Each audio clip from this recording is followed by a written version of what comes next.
औज़ुबिल्लाहिमिनश्शैतानिर्रजीम बिस्मिल्लाहिर्रहमानिर्रहीम। अस्सलाम वालेकुम नाज़रीन, उम्मीद करती हूँ सब खैरियत से होंगे। आज की हमारी अच्छी बात का उन्वान है सरगोशी सुनोगे या ईंट से बात सुनोगे। एक BMW कार के दरवाजे पर डेंट था। उसके मालिक ने डेंट वाला दरवाज़ा कभी मरम्मत नहीं कराया। कोई पूछता तो वो बस यही कहता, ज़िंदगी की दौड़ में इतना तेज़ नहीं चलना चाहिए कि किसी को ईंट मारकर आपकी गाड़ी रोकनी पड़े। सुनने वाला उसकी आंखों में नमी देखकर कदरे हैरान होता और फिर समझते ना समझते हुए सर हिला देता। एक नौजवान बिजनेस मैनेजर अपनी ब्रांड न्यू BMW में दफ्तर से DHA में वाक़ घर जाते हुए एक पसमानदा इलाके से गुजरा जो मज़ाफ़ात में ही वाक़ था। अचानक उसने एक छोटे बच्चे को भागकर सड़क की तरफ आते देखा तो गाड़ी आहिस्ता कर दी, मगर फिर भी उसने बच्चे को कोई चीज़ उछालते देखा। ठक की आवाज़ के साथ एक ईंट उसकी नई कार के दरवाजे पर लगी थी। उसने फ़ौरन ब्रेक लगाई और गाड़ी से बाहर निकलकर दरवाज़ा देखा जिस पर काफ़ी बड़ा डेंट पड़ चुका था। उसने गुस्से से उबलते हुए भागकर ईंट मारने वाले बच्चे को पकड़ा और ज़ोर से झंझोड़ा। अंधे हो गए हो पागल की औलाद, तुम्हारा बाप इसके पैसे भरेगा। वो ज़ोर से धाड़ा। मैली कुचैले शर्ट पहने बच्चे के चेहरे पर नदामत और बेचारगी के मिले जुले असरात थे। साईं, मुझे कुछ नहीं पता और मैं और क्या करूं। मैं हाथ उठाकर भागता रहा मगर किसी ने गल नहीं सुनी।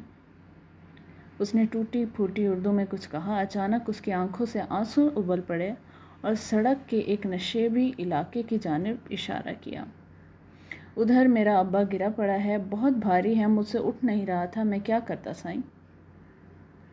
बिजनेस एग्जेक्टिव के चेहरे पर एक हैरानी आई और वो बच्चे के साथ साथ नशेबी इलाके की तरफ बढ़ा तो देखा एक माजूर शख्स औंधे मुंह मट्टी में पड़ा हुआ था।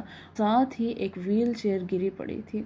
ऐसा दिखाई दे रहा था कि शायद वज़न के बायस बच्चे से व्हील चेयर संभाली नहीं गई और नीचे आ गिरी और साथ ही पके हुए चावल भी गिरे हुए थे जो शायद बाप बेटा कहीं से मांग के लाए थे।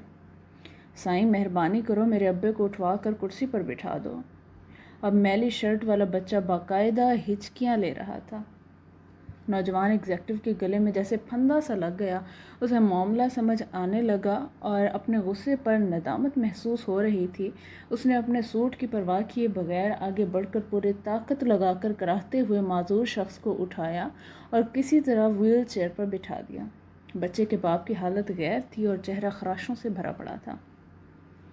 वो भागकर अपनी गाड़ी की तरफ गया और बटुए में से 10,000 निकाले और कपकपाते हाथों से माजूर की जेब में डाल दिए। फिर टिश्यू पेपर से उसकी खराशों को साफ़ किया और व्हील चेयर को धकेल कर ऊपर ले आया। बच्चा ममनूनियत के आंसू से उसे देख रहा था और फिर बाप को लेकर अपनी झुग्गी की तरफ चल पड़ा। उसका बाप मुसलसल आसमान की तरफ हाथ उठाते हुए नौजवान को दुआएं दे रहा था। नौजवान ने बाद में एक खैराती इदारे के ताउन से झुग्गी में रहने वालों के लिए एक झुग्गी स्कूल खोल दिया और आने वाले सालों में वो बच्चा बहुत से दूसरे बच्चों के साथ पढ़ लिख कर ज़िंदगी की दौड़ में शामिल हो गया। वो BMW उसके पास मज़ीद 5 साल रही, ताहम उसने डेंट वाला दरवाज़ा मरम्मत नहीं कराया। कभी कोई उससे पूछता तो वो बस यही कहता, ज़िंदगी की दौड़ में इतना तेज़ नहीं चलना चाहिए कि किसी को ईंट मारकर गाड़ी रोकनी पड़े। ऊपर वाला कभी कभी हमारे कानों में सरगोशियाँ करता है और कभी हमारे दिल से बातें करता है। जब हम उसकी बात सुनने से इनकार कर देते हैं तो वो कभी कभार हमारी तरफ ईंट भी उछाल देता है। फिर वो बात हमें सुनना पड़ती है। हम जहाँ मुलाजमत, बिजनेस, ख़ानदान, बीवी बच्चों की खुशियों के लिए भागे जा रहे हैं, वहीं हमारे आसपास बहुत सी गूंगी चीखें और सरगोशियाँ बिखरी पड़ी हैं। अच्छा हो कि हम अपने इर्द गिर्द की सरगोशियाँ सुन लें ताकि हम पर ईंट उछालने की नौबत ना आए। अपने इर्द गिर्द की खुशियों का ख़ास ख्याल रखा करें।